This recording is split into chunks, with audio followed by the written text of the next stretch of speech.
Good morning, January 3, 2024 ngayon. Papunta tayo ngayon sa Pangasinan, no? Kung saan meron tayong aasikasuhin na problema at suliranin ng isang OFW, no?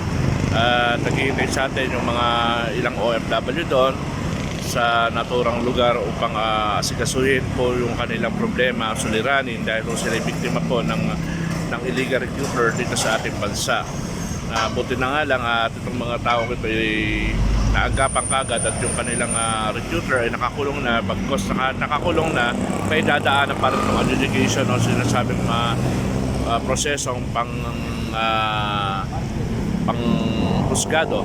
At ngayon tayo pupunta tayo doon upang alamin natin kung ano talaga yung mga nangyari at naganap doon sa kanilang partition doon sa sinasabi nilang kasong illegal recruiter doon sa panluloko o fraud ng kanilang recruitment agency na pinangakuan sila at hindi naman sila natuloy.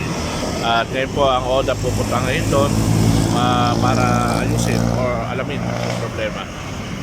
At ito yung ating kasama si Aris at kami nakamotor lamang at papuntang Pangasinan. At nag-stopover kami dito sa Malolos, Bulacan. Magandang gabi sa inyo. January 3, 2024 ngayon, katatapos lang namin mag-meeting dito sa Pangasinan. Umatin yung ilang mga OFW natin na di umano sila ina-scam ng illegal recruitment ng isang tao. No? Itong ating pinag-uusapan na ito ay nasa usaping korte na, no? Na kinakasangkutan ng isang prosecution. Ginagalang natin kung ano po yung proseso, pero kinakailangan din po natin ipaunawa doon sa ating mga nabiktima ng scam na ito na mayroon silang karapatan sa ilalim ng batas natin at mayroon silang karapatan humingi ng tulong o sa ating gobyerno.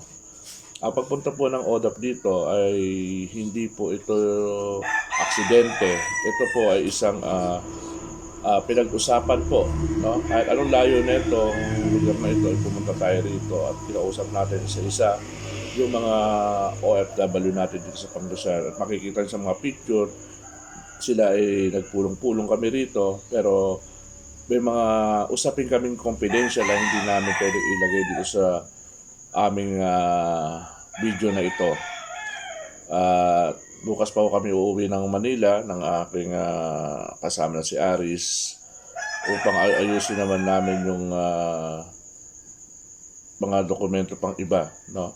At uulitin ko po sa ating mga nag-a-apply po sa ibang bansa upang huwag ko kayong maloko ng mga ganitong scam illegal recruitment na ito. Kayo po ay magtungo po sa tanggapan ng DMW sa Ortigas. I-check nyo po yung itong mga ganitong agency na kung talaga may job order o talagang meron talagang sila ay otorisadong magpadala ng tao sa ibang bansa. Dahil marami naglipa ng manluloko po dito sa atin. Lalo ngayon sa hirap ng buhay, katulad na itong mga taong itong nasa picture na ito, sila po yung mga sanla ng mga bagay-bagay, mga nagbenta ng mga bagay-bagay upang maibigay lang sa mga taong mapagsamantalang ito. Tayo po yung magpapatuloy doon sa ating laban na ito.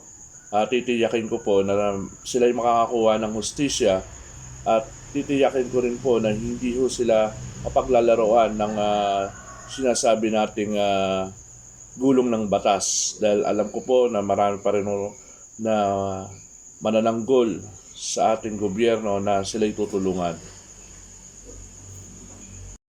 Sila'y tutulungan, aalalayan sa pagtunay na paggawa ng isang dokumento upang sila ay magkaroon po ng depensa doon sa kanilang laban na ito.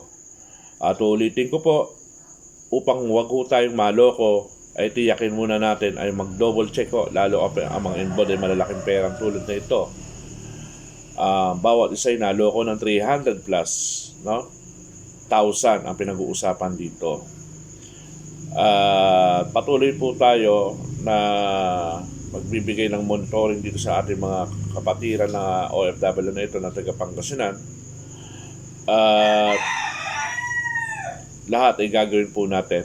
Lahat po ano po may bibigay nating tulong, kaalaman, upang sila po ay ganap na makapag mobilize po ng kanilang gagawin pa sa susunod na mga tinakdang mga hearing o pagdinig sa kanilang kaso. Tatandaan niyo po, ang pagbibigay po ng kaso, kaakibat po ng pagtitiis, pagtsatsaga.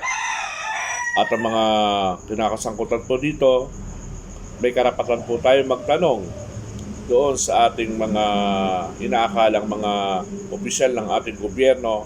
Unang-una, kapag po may mga ganitong setup na mga hearing, meron po tayo tinatawag na minutes na dapat yung hilingin kung saan po kayo nagduminig ng kasong. At meron din pong position paper na ito po yung ginagawa ng mga abogado lamang. Kaya po, ang mga bagay-bagay na sangkap po niyan ay kinaimportanteng meron kayong kopya. Huwag po tayong makikinig sa mga sabi-sabi lamang ng ilang tao.